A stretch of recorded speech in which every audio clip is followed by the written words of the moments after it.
আসসালামু আলাইকুম ওয়ারহমতুল্লাহি ওয়াবারকাতুহু। আজ শুনব এক হৃদয় ছোঁয়া বাস্তব ইসলামিক ঘটনা, জাহান্নামের আগুন থেকে বাঁচানো সেই ব্যক্তির গল্প, পার্ট 2। পৃথিবীর কোনো সত্য লুকানো যায় না। যদি মানুষ লুকিয়ে রাখে, আসমান তা প্রকাশ করে।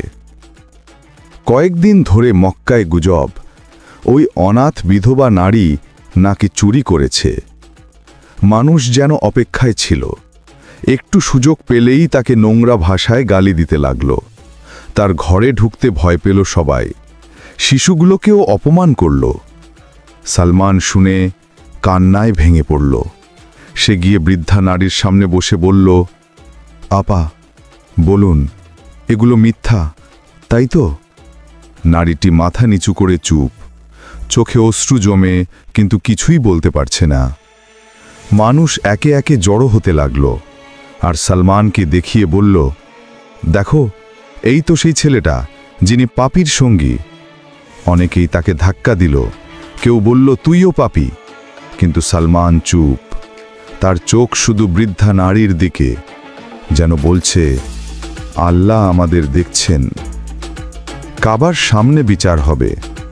বৃদ্ধা নারীকে টেনে হিঁচড়ে নিয়ে যাওয়া হলো, আর মানুষের চিৎকার আকাশ কাঁপাতে লাগল, শাস্তি দাও, একে পাথর মারা হোক, এরা সমাজের কলঙ্ক।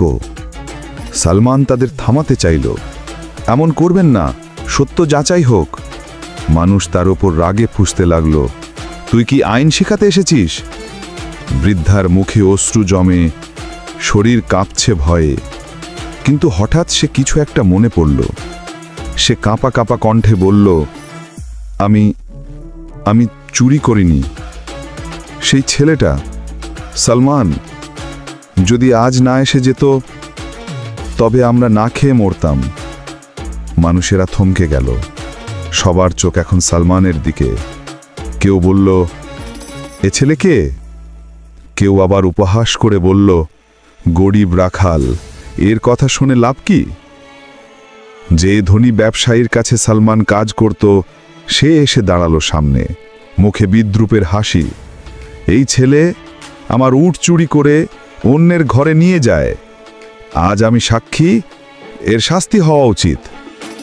মানুষ আর দেরি করল না, সালমানকে ধরে মারতে শুরু করল। তার শরীরে রক্ত, চোখে পানি, তবুও ঠোঁটে শুধু একটি শব্দ, আল্লাহ।